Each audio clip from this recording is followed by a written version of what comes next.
Here we go again. Republicans in Congress are considering another one big beautiful bill. Now, you may have heard murmurs of another one big beautiful bill pop up sporadically, but this time, Republicans are for real. But Bradley, they've been saying this since last year. What makes you say this is the time that they're for real? Well, it's because Republicans in the Senate have painted themselves into a corner. And that's because of the Save America Act. You may have heard about this bill. The Save America Act would require proof of citizenship to register to vote and implement voter ID nationwide. The Senate has been engaged in a prolonged debate about the Save America Act on the Senate floor for the past 2 weeks or so, all while searching for a solution to end the DHS shutdown. Despite basically every Republican from the grassroots to the top, President Donald Trump calling on the Senate to pass the legislation by using the talking filibuster, the Senate GOP has refused to commit. What the talking filibuster does is allow for the Senate to pass the Save America Act while circumventing the Senate's 60-vote cloture rule. As our friend Rachel Bovard recently wrote in The Federalist, quote, "What if I told you Senate Majority Leader John Thune has the power and the votes right now to save Republicans' congressional majorities, President Trump's second-term agenda, and maybe the Republic itself, all while poleaxing Democrats on the short side of an 84-15 issue? I promise what Rachel's saying is not too good to be true. And no, this is not nuking the filibuster. This process is already there for the Senate to take advantage of if it so chooses. It actually, in my mind, should be the default. I mean, this is how generations past, generations of our greatest statesmen in Congress actually got stuff done. But if what our friend Rachel says is true, then what's the holdup? Well, Thune says he doesn't have the votes. What he means by that is not that he can't get 51 Republican senators to vote for an overwhelmingly popular piece of election integrity legislation. What he means is that he cannot guarantee that his conference will not go and vote for Democrat amendments if and when they come up, because Republicans are afraid of taking hard votes. Democrats introduce an amendment that says, we want to give you free stuff, and those cold, heartless Republicans table the Democratic amendment, kill it, and Democrats try to put out an attack ad.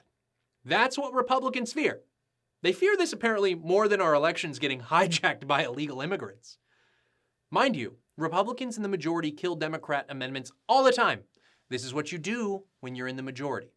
Meanwhile, Democrats would be occupying the Senate floor for days on end, preventing the people's business from getting done, all over illegal aliens voting in our elections and voter ID. Both of those issues, 80-20 issues. Shocker. Remember how powerful it was when President Donald Trump exposed Democrats at the State of the Union because they refused to stand and applaud for the idea that the American government exists for the benefit of American citizens and not illegal aliens? Yeah, I do too. A talking filibuster done correctly would be days, weeks of Democrats doing exactly that. But nope, Senate won't do it. This whole extended debate period on the Save America Act, from my point of view, was just the Senate GOP feeling out if Republican voters would be pleased enough with this that the Senate can just vote on the bill with the 60-vote cloture rule, get Democrats on record as against the Save America Act, like we didn't already know it, and call it a day. I think they figured out that that's not going to fly. Because the American people are smart. They know about the filibuster. They know that this thing has zero chance of passing if it is not a simple majority vote. 51 and done, send it to the president's desk. Meanwhile, Republicans have struggled to reopen DHS after Democrats predictably shut down the department in response to Republicans separating DHS out of the other appropriations. And Democrats aren't budging on that. So, that said, the Republican plan for passing the Save America Act and ending the DHS shutdown has changed rapidly over the last few days. On Sunday, President Trump suggested that Republicans should not negotiate with Democrats on reopening DHS until he has signed the Save America Act into law. By Monday, the president said DHS funding and the Save America Act should be coupled together. And then that evening, after a meeting with several Republican senators, Republican messaging shifted to reopening DHS in short order and then passing the Save America Act through budget reconciliation. Budget reconciliation bills pass with just a simple majority. That's great, you might be tempted to say. Not so fast. Anything in a budget reconciliation bill needs to be focused on the budget. In the Senate parliamentarian strips out provisions that do not relate to the budget, that don't follow what's called the Byrd Rule. Where this is all heading is disappointment, sadly. Republicans will draft up a budget reconciliation bill that provides the Pentagon with more cash. Senate Budget Chair Lindsey Graham has already made that clear that it's the number one priority. And either the Save America Act or some text for budget-related election items they'll attempt to pass off as the Save America Act will be included too. And there's a good chance that they're both thrown out by the Senate parliamentarian. And when that happens, Republicans will throw up their hands and say, "We tried." How do you think midterms are going to go in that case? Not well. If somehow the new Save America Act text makes it to the president's desk, chances are it'll be a shell of what it once was. And there are few members of Congress who have been as vocal as Congressman Brandon Gill of Texas about the urgent need for the Save America Act. And what he tells us on this week's episode of the Signal Sitdown is that if Republicans fail to pass the Save America Act, Democrats are on a path to permanent power in Washington. We hope you enjoy. All right, we'll do that. Yeah.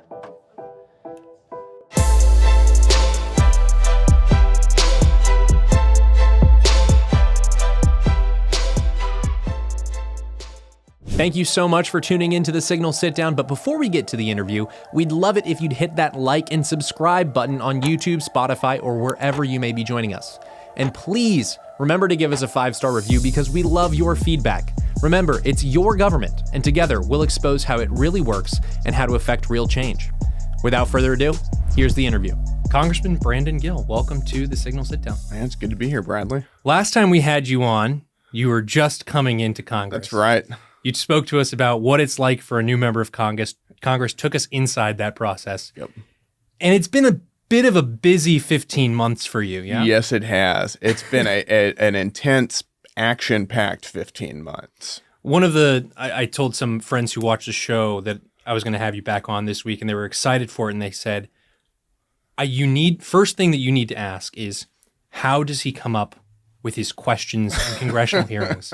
Because you have really made a name for yourself in Congress, in particular the issues facing this Congress, for getting some Democrat witnesses on record saying absolutely insane things about the Biden administration's incompetence and illegal immigration and things like that. So what's that process like? Yeah, I mean, we spend a ton of time working on these hearings, going through everything these witnesses have said, and they've said a lot of crazy things, but it really boils down to pretty simple stuff. You had a period between maybe 2016 and 2022 whenever every liberal, if they wanted to prove their left-wing bona fides, would say the most insane, woke stuff. We should have boys in my little girls' locker rooms, gender doesn't matter, just on and on and on, open borders, whatever. And all of them, a lot of them at least, have this massive track record of it. They put it out on Twitter. They said it in interviews because that was, how you would sort of work your way up in left-wing, intellectual circles, is by saying insane things. So, I mean, Catherine Maher is a good example, the CEO of NPR. She said all kinds of just stuff that normal people hear.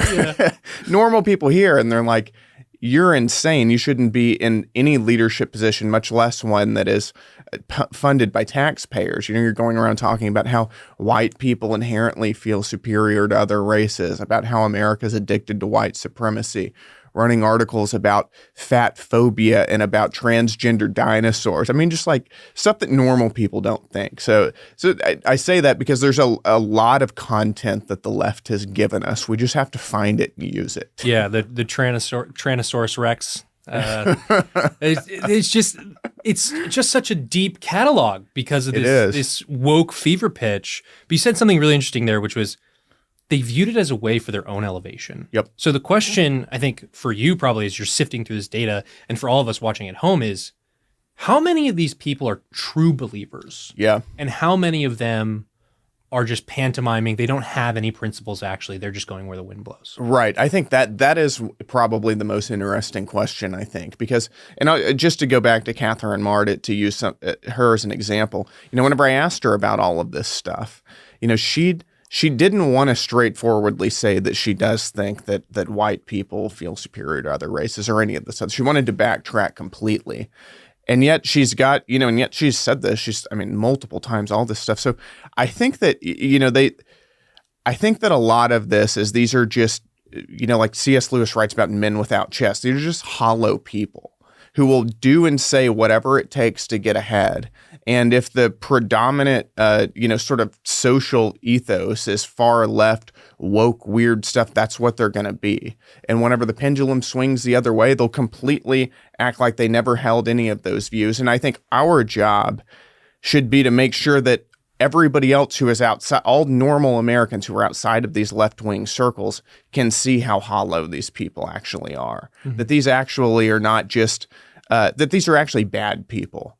If you were that, just darkly ambitious that you're willing to say or do whatever you think is necessary to get ahead, you shouldn't be in any type of leadership position. And we can expose that, I think, pretty effectively now. Yeah. So 15 months of craziness, as we said. And now I think one of the most interesting fights in my time in Washington, D.C. has been over this current Department of Homeland Security shutdown and the Save America Act. Yeah. So we're recording this on Tuesday, just to lay the groundwork for everybody where we currently stand. On Sunday, the president says no DHS shutdown end until we do Save America Act. It's been a priority of the president's for a long time, long before the Save America Act was even a thing. He's always wanted proof of citizenship to vote, voter ID, and a bunch of other election integrity mechanisms. Then on Monday, he says, okay, well, we'll do both together. By Monday evening, though, after meeting with some folks in Senate leadership, the president is saying, okay, we can fund DHS sometime this week, potentially early next week, and we will do potentially Save America Act in another budget reconciliation process, which is the process that gave us the one big beautiful bill. So there's so many layers on top of this, right? You have the courts. What could they say potentially about any of these policies if they're brought over the finish line? Yep. And then you have Article 2. You have the president constantly weighing in and saying time and time and time again, not only do I need the election integrity passed, I want a number of my other priorities passed in the Save America Act through various amendments.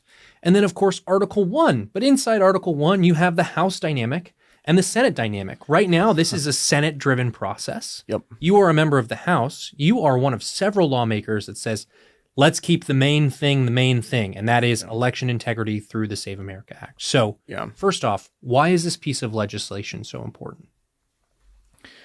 I guess, first of all, whenever you back up a little bit and you look at what the left's overall political agenda is, it has been to flood the country with as many illegal aliens as they possibly can. And they have done that systematically because it benefits them electorally. And it benefits them in two ways. It benefits them, one, because these illegal aliens go to blue states, sanctuary jurisdictions, and that impacts congressional apportionment, meaning whenever the census counts the number of people in any given state, they're counting the number of people, not the number of citizens. So a bunch of illegal aliens in California, for instance, means California gets more congressmen. That's sort of how it benefits them in the short term.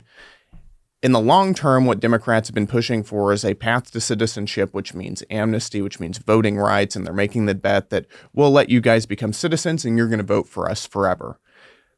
Before they're able to do that, to get that amnesty passed, what they would like to see, I think, ideally, is create a system where illegal aliens can vote in American elections and can vote en masse without any ability to check or track who is and who isn't voting.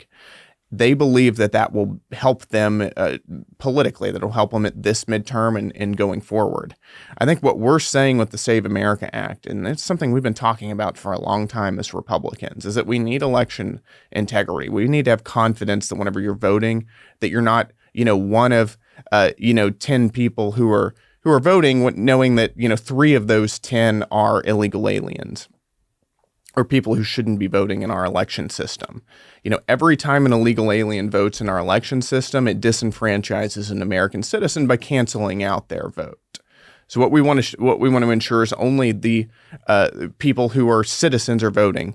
That is particularly important right now after 4 years of open borders under the Biden administration. I think that this is the number one most important piece of legislation we could be working on right now because of those open borders.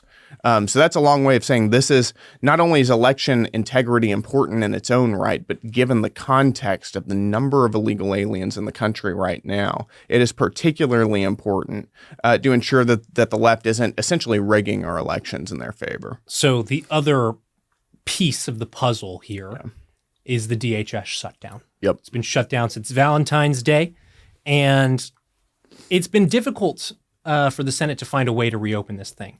In part, it's been difficult because the Senate decoupled DHS from the other appropriations bills that were going through at that point in time. And you mentioned something here which I think is really interesting, that Democrats want to find a way to allow illegal immigrants to vote, or at least turn a blind eye to that process until they can get the political power to pull the wool over the American people's eyes and pass a massive amnesty. Right. Right?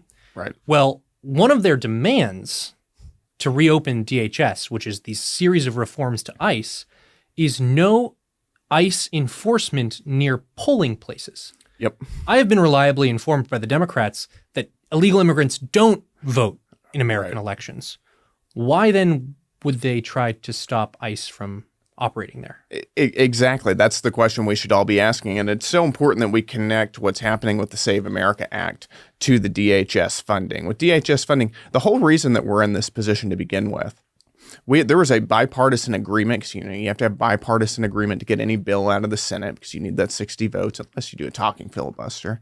But typically you need 60 votes to get a bill passed. Democrats were okay with the DHS funding bill until the Minneapolis shooting, and then they wanted to weaponize that to stop Republicans and the president from deporting illegal aliens because they saw what they believed to be a political opportunity. So whenever you combine those two, Democrats trying to stop the president from deporting illegal aliens, then fighting to make sure that those very same illegal aliens can vote in our elections, not voting for a DHS funding bill, unless you take ICE agents away from our polling stations. It's pretty obvious what the goal here is. And it is, I think, to impact the midterms, because they want to make sure that they can take control of the House. And I think they would love to get control of the Senate, and I don't think they're going to, so that they can really go all hands on deck against the president. Mm-hmm. But that's I mean, I think the American people can see this. It's so obvious what they're doing. And that's why whenever we're talking about where do we go from here, how do we get DHS? We all want DHS funded. We need it. We've had multiple Islamic terrorist attacks just in the past 2 weeks. This is not the time to be defunding the Department of Homeland Security. But how do we do this? There's lots of different ways. I think the goal has to be to make sure that ICE is funded, and it's not funded with restrictions that the left arbitrarily puts on them to stop them from executing on their mission. So you pointed out, and you've pointed out here, you've been beating this drum, is that it's all political theater. Of course. It doesn't actually, them withholding funding from DHS doesn't actually impact ICE operations. And I think for folks at home, they think to themselves, but how is that even possible? Like, why is it that ICE isn't suffering and TSA and all these other places are suffering a funding shortage? How is ICE still funded right now? So I think this is probably one of the smartest things Republicans have done in a long time, is that whenever we passed the tax bill last summer, the Working Families Tax Cut, the reconciliation bill, we funded ICE through reconciliation. We gave them what amounts to be almost just short of $20 billion a year. So their operations are funded for the next several years now. And Democrats know this. And Democrats know this. They know that happened. That's just an objective fact. But what they want to do is we would like to give them more funding through this DHS bill. And I think that's important. There's nothing more important right now than deporting illegal aliens. But what they really want to do is tie ICE's hands. And stop the president from create a whole bunch of restrictions around how they can operate operationally that'll essentially hamstring them. What do your constituents say about this when you talk to them at home? I mean, I'm sure they're suffering some longer TSA wait times, and the American people aren't stupid. They see through this stuff. What do they say? Tell you back at home? What I hear from constituents so often is, and it's very different from I think the conversation you hear in Washington a lot, is constituents, whether it's the Save America Act or DHS funding, they don't really care about all the procedural nuances of how the Senate works and that you need 60 votes for this to get around a filibuster talking. They don't care about any of that. They say, I want the Save America Act passed. I want DHS funded. The left is insane, and we ought to be keeping our homeland secure because they flooded our country with illegal aliens, and I want these illegal aliens out of the country. I want every single one of them deported. That's what I hear from constituents.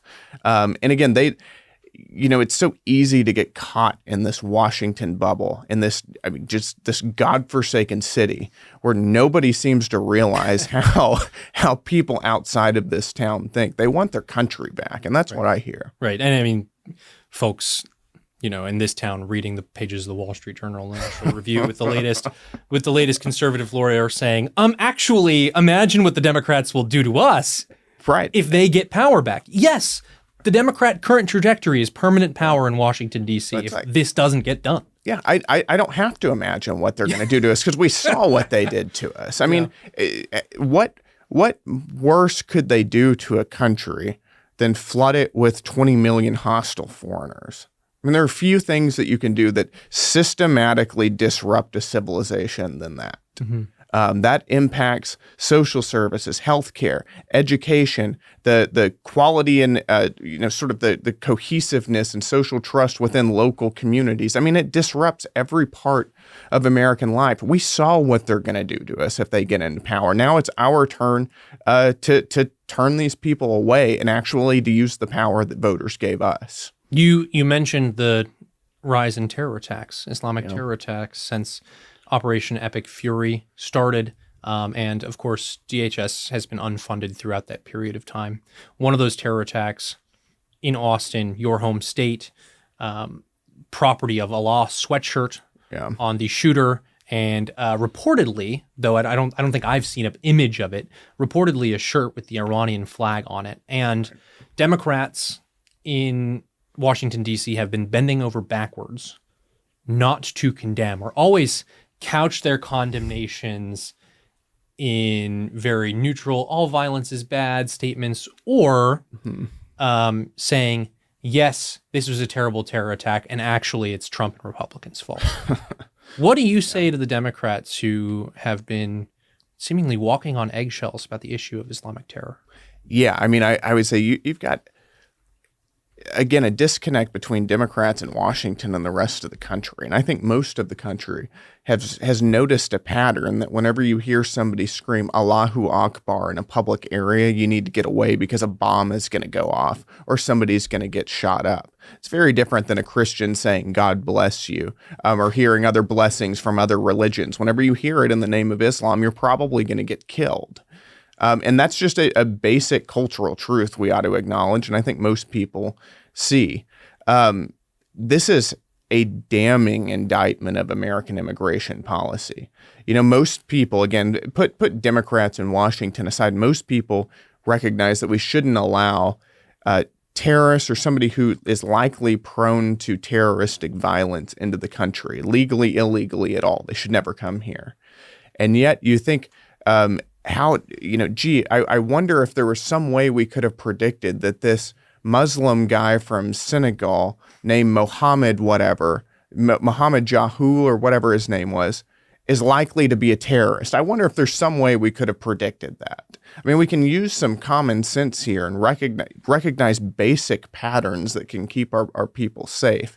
And yet the left, against all evidence, is willing to throw all of that out in order for some bizarre, perverse, politically correct dogma that is going to get people killed.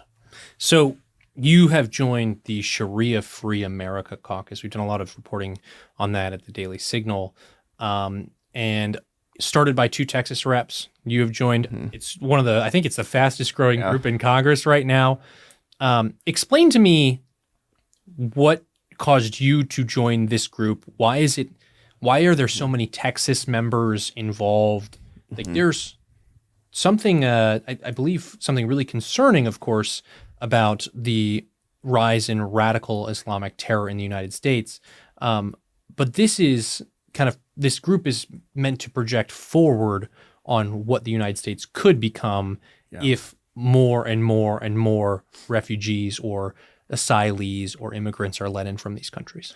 Yeah, the reason I got in is, one, this is a national crisis. The Islamization of the country is a national crisis. But two, this is one of the biggest issues I hear from constituents every time I'm back in my district, is what is going on with all of the mosques that are popping up all over the DFW area? What are we going to do to stop this? I hear from nurses who say, I have patients come in and it's a guy and a woman in a burqa, and I can't even identify who she is because she's covered from head to toe, and I feel unsafe at my workplace, and he's treating her terribly, and I'm comfortable with that. I hear from rural parts of my own district who have Islamic centers this is rural Texas where Islamic centers are popping up, who are worried about, are we going to have to ban church bells because these Islamic centers are likely going to want to start blasting out these calls to prayer, again, in rural Texas. First of all, I don't think we should be banning church bells, but I don't think that we should be tolerating Islamic calls to prayer. But put that aside, you've got entire communities who are being transformed right now by Islamic immigration. And what's particularly concerning is this is a culture that is utterly alien to America. It is incompatible with our governing system, and most Americans recognize it. The more Islamic the United States gets, the more likely you're going to start seeing Sharia law, parallel institutions, which you're already seeing in the Dallas-Fort Worth area, the more terrorism you're going to see in the United States, the more child brides you're going to see in the United States, the more of a variety of social evils, frankly, that you see in the Islamic world are going to come to the United States. And I think that we as a sovereign people have not only the right, but the obligation to say enough with this. We don't need more immigration from the Islamic world. We've had far too much already. And I think ultimately a lot of these people who are here need to go back. Mm-hmm.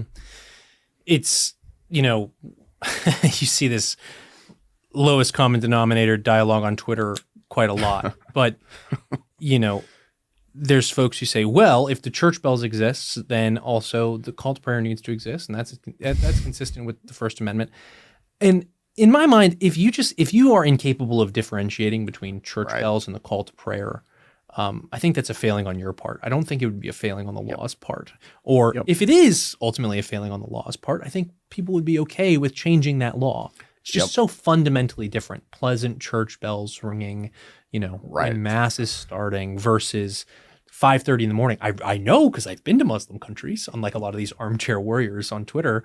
It's 5:30 in the morning and you are waking up with the call to prayer. Yep. And it doesn't matter if you are Muslim or not, you are going to be awake.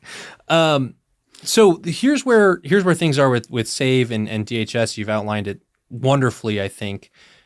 But my question as we leave here is, where does it go from here? There's a lot of folks saying that they can get this done through budget reconciliation in the Senate. Of course, when the House passes its version of budget reconciliation, I'm sure that every single little word of the Save America Act will be in the House version. Yep.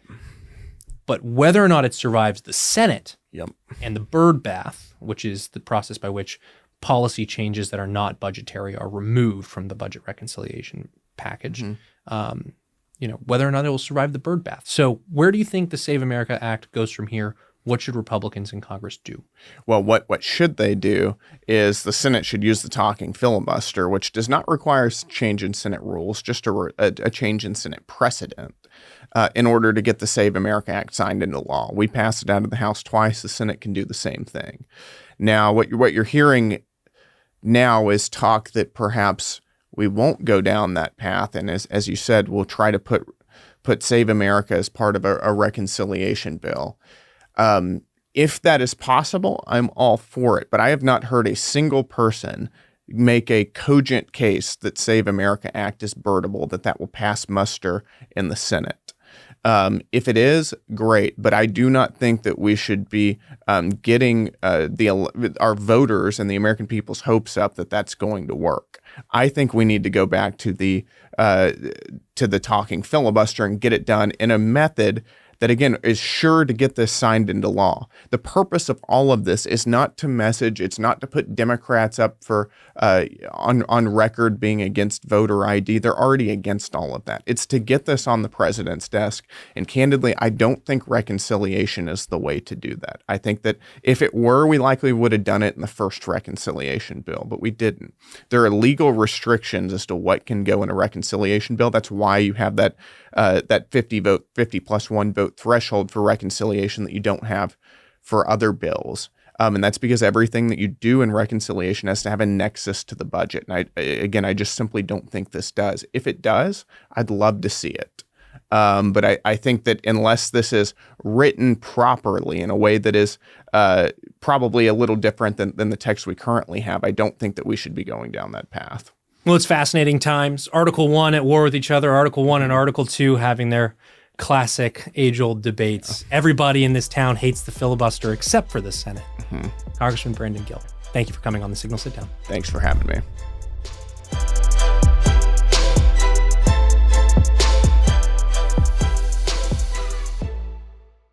Thank you so much for tuning into the Signal Sitdown. Before you go, be sure to hit like and subscribe on YouTube, Spotify, or wherever you may be joining us. And please remember to give us a 5-star review. We not only love your feedback, but it really does help the show. Remember, it's your government, and together we'll expose how it really works. See you next time.